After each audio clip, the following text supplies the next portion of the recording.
By the end of this video, you're gonna learn something about me that you don't know yet. You'll know soon. And you may already know before this video gets really into it. We're talking about foreshadowing. How can authors utilize foreshadowing, and what exactly is it? As writers, we have a superpower. We can manipulate time. I saw the birth of the universe and I watched as time ran out.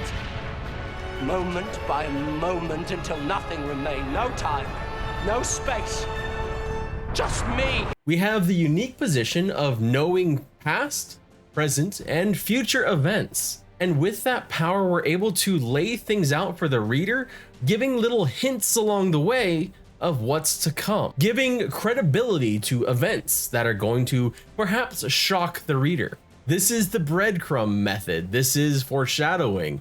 This is the setup and payoff. It's a way to create amazing moments that will last with your reader, if done well.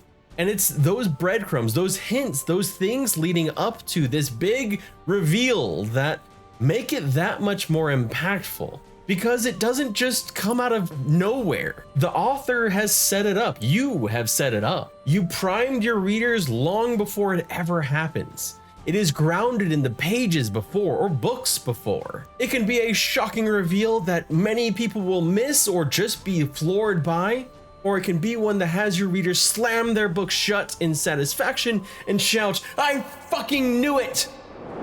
But have you ever wondered how authors can think so far ahead? One might assume to do so well and convincingly, you have to be a plotter, someone who plots out the entirety of their book before you start writing. That, however, is not the case, and it sure as fuck is not how I have done it. There is a secret.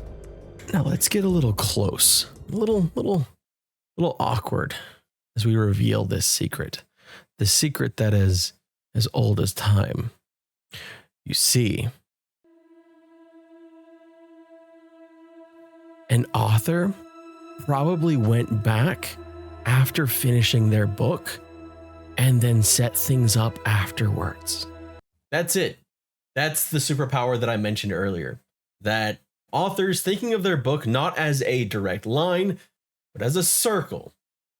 A circle that you can use to go back and fix things, change things. I have moved entire chapters to make it better fit the way a reveal would work out.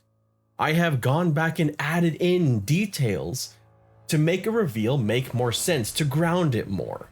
That is a lot of how I personally do my foreshadowing. There are certain things I may know by the time I start writing my first pages, but there are other things that I discover as I go through the writing process. Having a full out plotted plan and then doing it this way, they're both valid ways to write. Depends on what works for you. Foreshadowing is a very useful literary device used to create suspense and a feeling of unease or curiosity. Like, for example, are you curious about what it is that I was hinting at the beginning of this video? The thing that you would find out or may already know about me? I'll get to that in a little bit. But foreshadowing hints at things that a reader may be leaning towards or going towards, without fully giving it away. It also gives the idea that it might not quite be as it seems. Now, it's important to focus here on the word hint, because you're not giving it all away. That's the whole point. Some people, some readers may figure it out immediately, and that is totally fine, but others will not, and that is also fine. But let's give some examples. I have two examples of good foreshadowing, both of which happen in movies. Movies that do it in different ways and have had different responses to them. One of my favorites comes from the MCU, Marvel Cinematic Universe, for anyone who's unaware. And it's because it's kind of a very subtle blink and you miss it kind of thing. What some people might refer to as an Easter egg, but it's still foreshadowing. Raise the missing mast, ship the topsails. That man is playing Galaga. Thought we wouldn't notice, but we did. In the Avengers, Tony Stark, or Iron Man, notes that an agent of S.H.I.E.L.D. is playing a game called Galaga. Galaga is a game from the early 1980s, before I was born, that actually is about defending against an alien invasion. So obviously this setting is long before any events that would be happening in the Avengers. But what do the Avengers do later in that very same movie? Well, the Avengers defend the city against an alien invasion.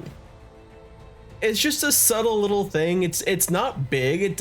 It's not necessary for the plot, but it does foreshadow what's potentially gonna happen. And for the people that miss it, it's not a big deal. But for the people that get it, it's just a nice little nugget that makes them feel more involved in what they're doing. It helps them to grow their imagination a little bit. But foreshadowing can be much more direct and much more important than a little Easter egg. And that's what the second one that we're going to talk about is about. And for this, we have to go to Dagobah. Told you I did. Reckless is he. Now, matters worse.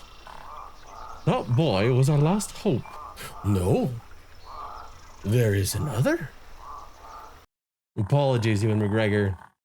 Ben McGinnis. I'm sorry. Ugh. It's kind of hard to speak. I already have a bad accent, and it's hard to speak with this on. In this, they are clearly foreshadowing something, right? The reason why I picked this one specifically is because while it was a very direct bit of foreshadowing at the end of a movie, it has grown far beyond that. It's still debated today, long after that movie, what exactly was being referred to here. What was Yoda talking about when they said that there is another? Was it Leia, Luke's sister?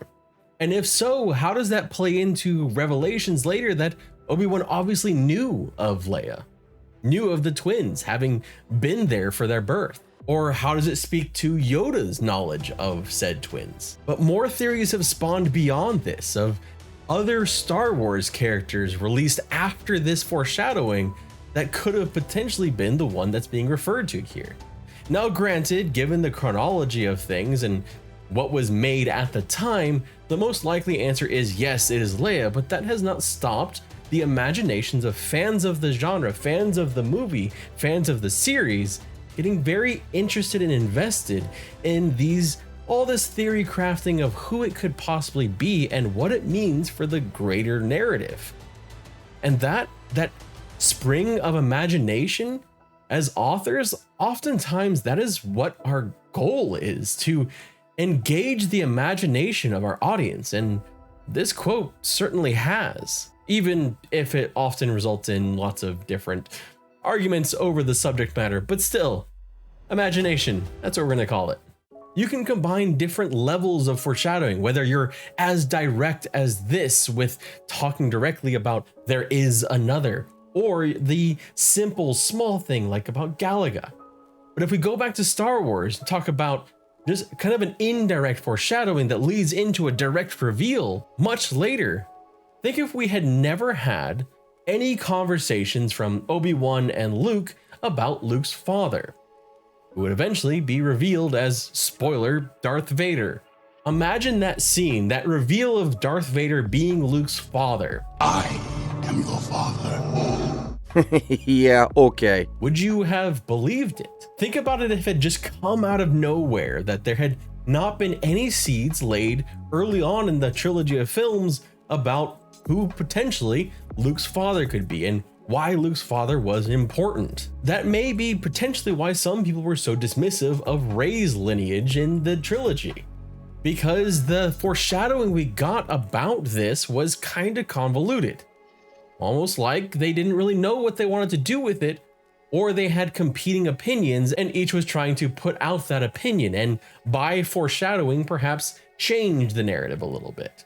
So you had in the very beginning all these interesting theories that were going about with the lineage, and then it was quickly kind of rug pulled and then put back. And it was very interesting in the end how it all played out. A lot of the audience felt tricked. And that's exactly the kind of thing you want to try and avoid with foreshadowing, at least in my humble opinion. The last thing you want is your audience feeling like you deliberately tricked them, and not in a subtle way or a way like a misdirection type thing, but actually giving them foreshadowing towards one obvious thing and then changing it. With foreshadowing, you're hiding a known truth behind thin layers.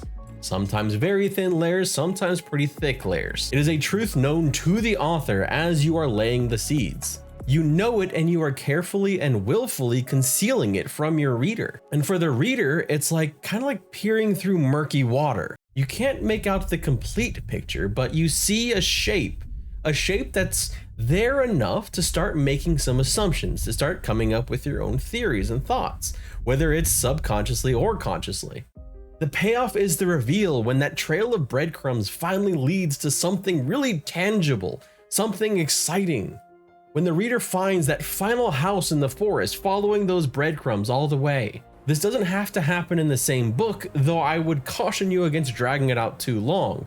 But more importantly, if you start laying breadcrumbs, you absolutely have to have a payoff. Don't start leading people in a direction and then have it go nowhere. If you're going to foreshadow something, even something small, have it end, have it have a logical conclusion, a reveal, even if it's a small reveal. Don't leave readers hanging. It's a sure way to ensure that they have a bad taste in their mouth about your book. Tie your events to characterization or different things that have happened in the past. Make sure that it makes sense in some way. If a character is doing something deliberately out of character, hide it in their characterization. Be able to, at least to yourself, explain why they did a thing. And if you focus on something, like I may have in a certain book, which we'll get to in a second, make sure that it makes sense. It's kind of the plot of the mystery. If you are reading a mystery book or watching a mystery show, imagine walking into a room and all of a sudden the camera zooms in on some innocuous thing and then zooms back out. It's not mentioned, it's not talked about. But if you're watching that mystery, you're already kind of trying to think like, what's going on? What's going to happen? And then you might start thinking, well, why did they zoom in on that one thing? What about it is special? And a good mystery will probably later on show how that is tied to the unraveling of the mystery. A bad mystery will have done that for no reason at all. Think carefully about what you, as the author, zoom in on, because when you zoom in on it, you may inadvertently be setting up foreshadowing. Like I did. If there's any constant theme about this channel, it's all about teaching you what not to do because I messed up on it, and that's how I messed up some foreshadowing. Luckily, I caught it before it actually went into the final product of the book, but let's kind of end this with a little personal anecdote of how not to do it. When I was first writing Rise, my very first book, I was sending it out to a couple of different beta readers, some friends, some people that I knew, and one of them came to me and she was very adamant about this ribbon. This red ribbon that I had really spent a lot of detail on, that I had gone into, talked about how, it rolled off their fingertips, how it was tied into their hair, everything about this ribbon. And what they came to me and they're like, hey, I really liked how, I'm really interested in this. I'm interested in what's gonna happen with that ribbon. How is it gonna play out later? It must be important. It's definitely important. What I couldn't say is, oh, I just like the color red, because that didn't work. Why did I focus on it? Why was it important? And so I crafted an entire backstory. I actually used this little zoom in on this ribbon as a massive point of characterization for my character, for that one character. It made that character into a more three-dimensional character, and I had no idea what it was when I first wrote it. Come to think of it, a lot of the best parts of my writing have come from beta readers just pointing out stuff and be like, hey, what about this? And then me taking it and then having to fix it. Writing has a lot to do with the editing, folks.